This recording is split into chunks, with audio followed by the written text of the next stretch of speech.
This is the furthest I have ever ventured into the wilderness alone. Many hours and miles from civilization in a truly wild place, completely by myself. I've been feeling a call to wild places lately, more than usual. It's been this consuming desire to be out in the wilderness, to be immersed in beauty, to know the wild heart of God through streams and lakes and storms and craggy peaks and starlight and sunrise. I'm realizing that the foundation of my faith is wildness. The very beginning of the human story was God and man wandering the wilds of creation in deep communion with one another. But, as the story goes, we fell from Eden. And the further we move east of Eden, the further we get from our wild roots, the less the wilds feel like home. Or so it would seem. I set off from the trailhead early this morning, settling in for a long day on the trail. Dark, gray clouds obscured the high peaks, and a light drizzle fell, despite the sunlight which cast shadows to the forest floor. For most of the day, the rain would stop and start, be replaced by warm sunlight, and then go right back to rain.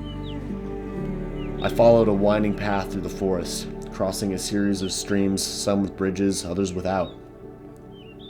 Wildflowers in bloom graced the edges of the path and captivated my attention, perhaps more so than if I'd been able to see the mountain peaks.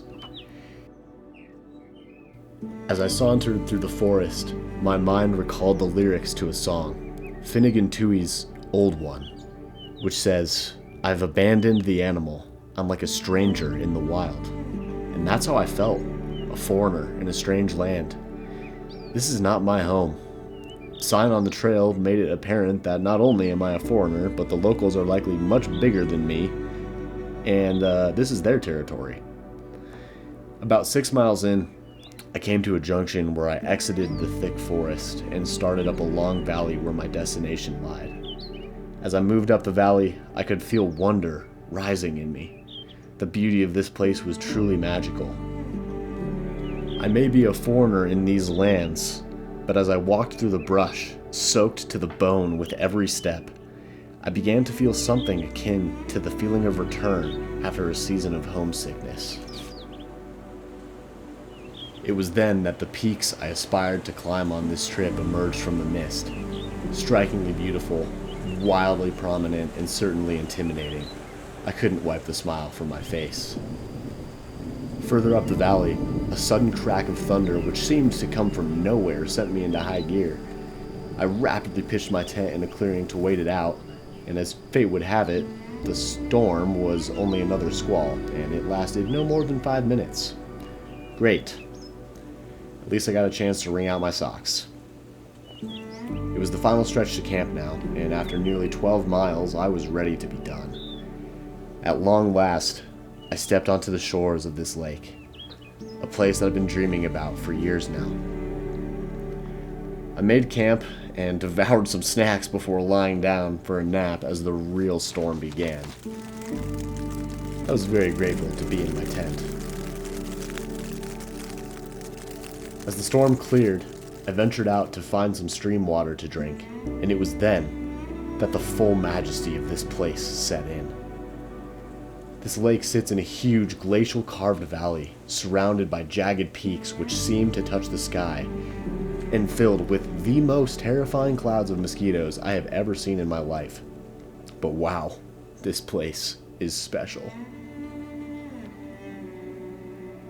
As the evening wore on, my hunger grew, both in my belly for food and in my heart for a desire to understand what it is that drew me here. Part of me is lonely, wishing there was someone here to share it with, but the other part relishes in the solitude, the chance to be totally self-sufficient and to be with God in a cathedral unlike any other. Sunset came slowly, and I settled in for the night to the sound of distant, rolling thunder. It was going to be an early morning. That is not the sound that you want to hear when you are planning to go try and climb a relatively technical mountain at 3:30 in the morning. Shoot, dude. Well, I guess I'm going back to bed. At 3:55, the rain stopped.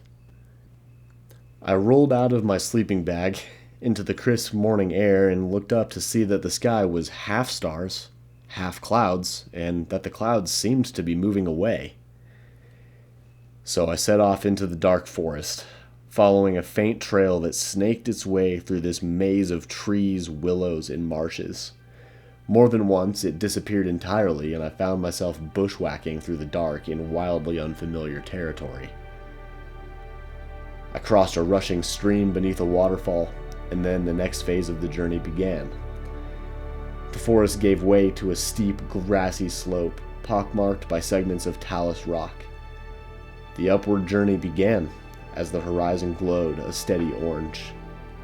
The mountains themselves seemed to be anticipating the sunrise, maybe more than I was. I climbed higher and higher, lungs burning, legs aching, eyelids drooping, but I knew I'd made the right choice. The storms had cleared, and the clouds which remained posed little threat. The pre-dawn blues slowly gave way to a pink glow, and then all at once, the sky exploded, pouring brilliant light across the entire valley. For a moment, time stood still.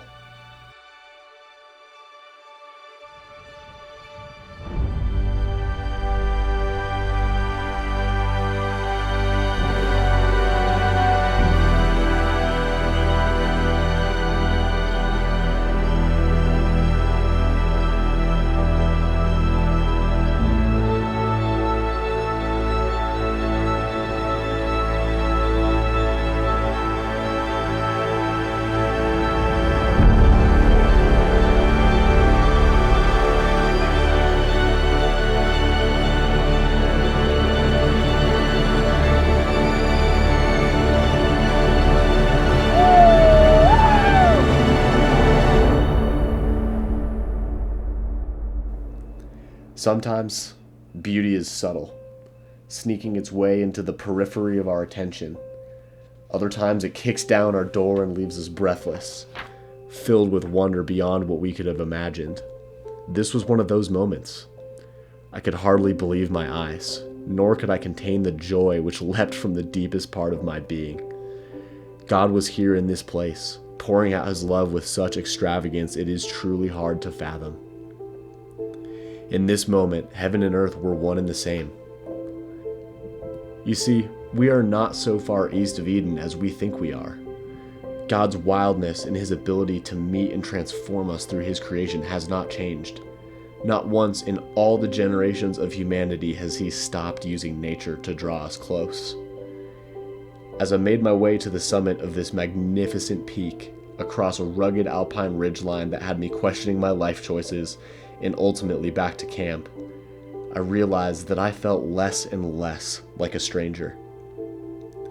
So many of us are looking for more, to know God more deeply, to experience him for the first time, or even looking for the slightest revelation that he exists at all. We can walk through the doors of churches. We can quiet our souls in our homes to pray and to read. These things are vital, but they cannot stand alone. If we are to know God as he intended us to walk in his love and to experience his dangerous glory firsthand, well, there is truly no place like home.